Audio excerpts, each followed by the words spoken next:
In La Colonia, a barrio of whitewashed bungalows on the outskirts of Fresno County, Ivy Maria Lopez and her mother walked towards the post office, hoping for a letter. With one hand, Mama clutched to her neck her heavy sweater, and with the other, she held an empty laundry basket. Ivy dawdled, playing the harmonica. She was far enough away that Mama couldn't hear the music, but she kept the notes low and muted anyway. She hadn't told Mama and Papa the surprise yet. Her teacher, Miss Delgado, had chosen her to perform a solo. "Come, Ivy," called Mama. "We need to get the mail and the laundry before dark." She looked up, and before the rain. Ivy hurried to keep up, her eyes following Mama's. Clouds the color of charcoal smudged the sky, brooding. She slipped the harmonica inside the jacket, his gray wool jacket with its hidden pocket that zipped so pennies could not escape. "Mama, is it possible to be inside a song?" "Ivy, what nonsense is this? When I play the harmonica, I feel like I'm traveling on the notes, to faraway places." In the distance, a truck horn beeped 5 times. Mama groaned. "Oh, Ivy, there's no time for your silliness. The mail is just arriving. We will have to wait for the clerk to call names. You go to the post office, and I will get the clothes." "Can I meet Araceli after?" asked Ivy. I promised her. "Do you have schoolwork? You know how Papa feels about—" Ivy shook her head. "Miss Delgado says our only assignment is to practice our songs for the performance next week." She opened both arms wide, presenting Miss Delgado's 5th grade class on the Colgate Family Hour. Mama smiled, but it was half-hearted. "Yes, I know. Do you think everyone in La Colonia will listen, and even people farther away than Fresno will hear? Do you think the radio station will ask us back for more performances?" Mama's brow furrowed. "Ivy, always with so many questions about frivolous things. This is why Papa says you have your head in the clouds. You must come down to earth." Her eyes drifted across the barrio in the direction of the post office. Ivy could see she was too preoccupied to indulge her. Still, Mama's words stung. Ivy couldn't help asking questions. And playing harmonica on the radio wasn't any more frivolous than her older brother Fernando playing basketball in high school. Mama and Papa never said that was frivolous. They went to every game. Ivy stuffed down her hurt feelings. She was sure when they heard her solo on the radio, they would see what Miss Delgado already knew.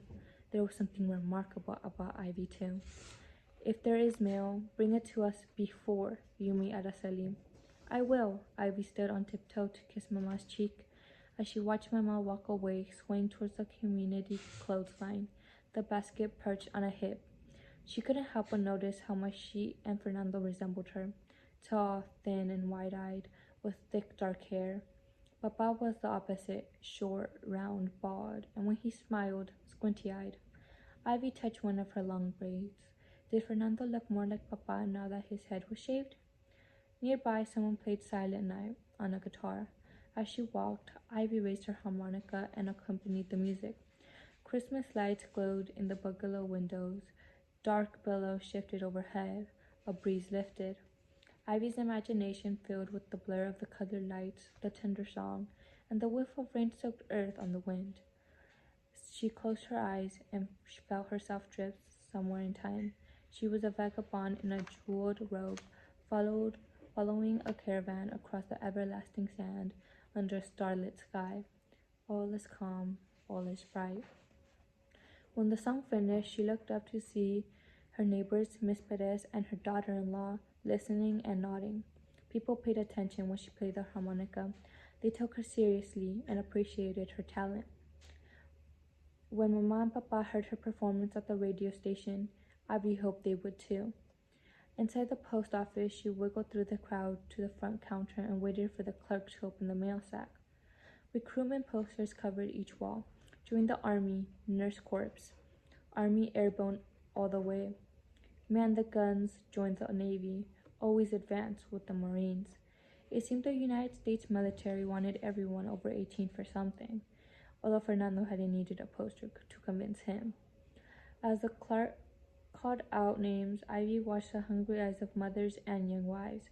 Alberto Morano, Martina Alvarado, Maria Pena, Jose Hernandez, Elena Guzman, Victor Lopez. Ivy's heart jumped. Here! She raised her hand and reached for the large, fat envelope addressed to Papa, with a row of 3-cent stamps affixed to it. She studied the return address and felt a pinch of disappointment. It was not from Fernando. It had been well over a month since they last heard from him, and each day Papa and Mama grew more tense. She waited until the clerk shook out the bag and said, "That is all for now, my friends. If not today, maybe tomorrow." Ivy hurried back to the bungalow, where she found Papa sitting at the kitchen table. His eyes lit up when he saw the envelope. "A letter?" Ivy laid it on the table. "Sorry, Papa. It is not from Nando." She headed towards the door. "Wait, where are you going in such a hurry? It is almost dark." She turned. "To meet Araceli. Mama said I could. Come back very soon." He waved, opened the envelope, and began to read. Before Ivy reached the front door, she heard Papa calling Mama's name. "Luz, Luz." Mama rushed from the bedroom. "Victor, what is it?" Ivy paused, her hand on the doorknob. It is from my cousin Guillermo. It is the miracle we have been waiting for. A farmer in Orange County near Los Angeles. Guillermo made the arrangements and has sent the papers." Ivy's heart pounded, and she whispered, "No." Papa's voice carried. "The owner needs someone who knows about supervising and irrigation. That is me. There is a letter for you, too, from his wife, Bertina, and the papers to register Ivy for school, and all the instructions from the owner. Ivy Maria, we have news." Ivy didn't wait to hear more. She pulled open the door and ran.